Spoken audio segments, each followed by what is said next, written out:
amis journalistes, vous êtes aussi congolais comme moi, vous êtes des professionnels comme moi. Chacun d'entre vous a fait des études, des spécialisations. Vous avez compris que nous sommes dans un dérapage inimaginable. La chambre haute, qui est censée être la chambre des sagesses, est en complicité. Comment voulez-vous comprendre qu'un président du Sénat puisse être en complicité avec un procureur général pour prendre en otage un sénateur? Le président du Sénat va voir le procureur pour dire « Aidez-moi à arrêter un sénateur ». Où est-ce que vous avez vu ça? Même à l'époque du maréchal Mobutu, on n'a jamais vu ça. Même à l'époque du maréchal Mobutu, on n'a jamais vu ça. Un président du Sénat se met en complicité avec un procureur pour arrêter un sénateur, un ancien premier ministre. Où est-ce que vous avez vu et dans quel pays la Cour constitutionnelle, qui est l'instance la plus haute, prend une décision, un président du Sénat refuse de l'appliquer? Mais c'est inimaginable. Est-ce que vous vous rendez compte, chers amis journalistes, le niveau de dérapage dans lequel nous sommes aujourd'hui?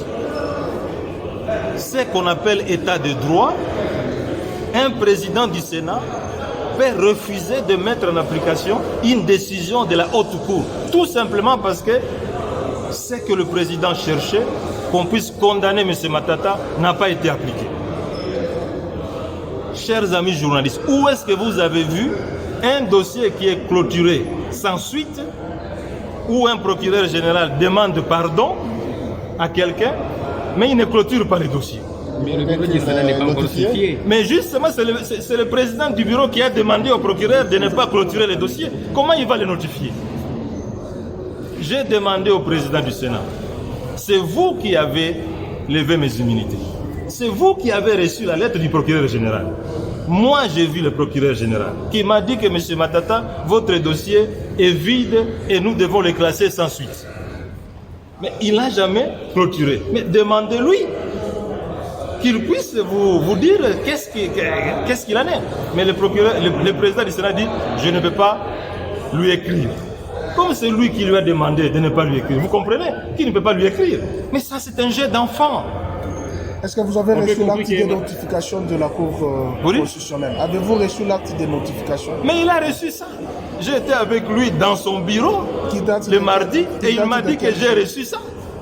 Il m'a dit dans son bureau, et je l'ai dit d'ailleurs tout à l'heure. Et pourquoi vous refusez de vous restituer vos immunités si l'acte de notification... Mais je vous ai dit qu'il est en train de préparer d'autres réquisitoires. Il attend que le Sénat puisse fermer pour qu'il puisse encore introduire d'autres réquisitoires. Mais ça, c'est un jeu d'enfant. Donc par là, on peut comprendre que le président du Sénat est instrumentalisé? Mais je ne sais pas, mais tout ce que moi je vois, c'est que les actes qu'il est en train de poser sont en violation flagrante de la Constitution. C'est le seul pays au monde, mesdames et messieurs les journalistes, où on peut voir un président du Sénat refuse d'appliquer une décision de la haute cour. Où est-ce que vous avez vu ça? Oui, mais on comprend qu'il y a une 61 ans après l'indépendance. 61 ans après l'indépendance. Et pourtant, ça, je ne sais pas. Et pourtant, les arrêts de la Cour sont exécutoires. Mais ils sont exécutoires. Alors, si on fait ombrage, quelle autre démarche pourriez-vous faire? Moi, je ne sais pas. Je vais m'adresser au secrétaire général des Nations Unies parce que qu'est-ce que vous voulez que je fasse? Mais vous l'avez déjà écrit. Mais je vais lui écrire de nouveau. Qu'est-ce que je peux faire? Alors, une question de curiosité. Oui. Qu'est-ce que l'honorable Matata se reproche du dossier Bukanga? Je ne me reproche rien, mes chers amis, pour vous dire que c'est un scandale. C'est un scandale qui se fait malheureusement après 61 ans d'indépendance. Vous dites quelqu'un, il a détourné 140 millions de dollars. 2 semaines après, le procureur qui a écrit qu'il a détourné 140 millions de dollars dit « Je vous présente les excuses et je vous demande pardon ». Non, attendez d'abord que je termine. Moi, je vous dis que vous avez volé 140 millions de dollars. 2 semaines après, je vous dis pardon. Est-ce que c'est sérieux? Dites-moi, est-ce que c'est sérieux? Aujourd'hui, on peut... Deuxièmement, Bukanga Lonzo. On dit que M. Matata a détourné 204 millions de dollars américains. Et on dit ceci, c'est M. Christo Grobler, qui était le gestionnaire du parc agro-industriel, qui m'a remis ça. L'inspecteur des finances, Gilles Alinguite, les confirme. Le procureur général, Jean-Paul Mukolo, les confirme.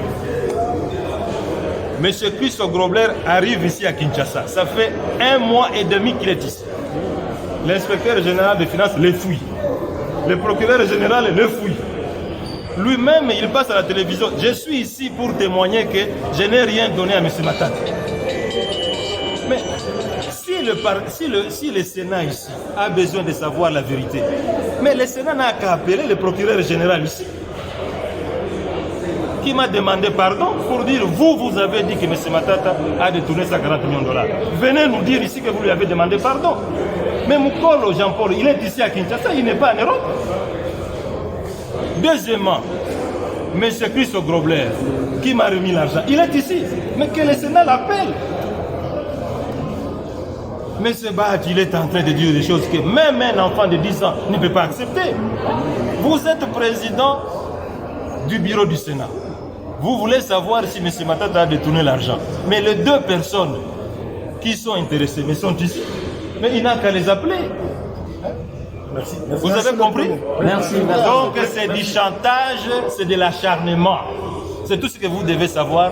Et c'est douloureux et c'est honteux pour un pays. Et c'est honteux pour vous aussi les journalistes de vivre de tels événements. Des théâtres, des parodies.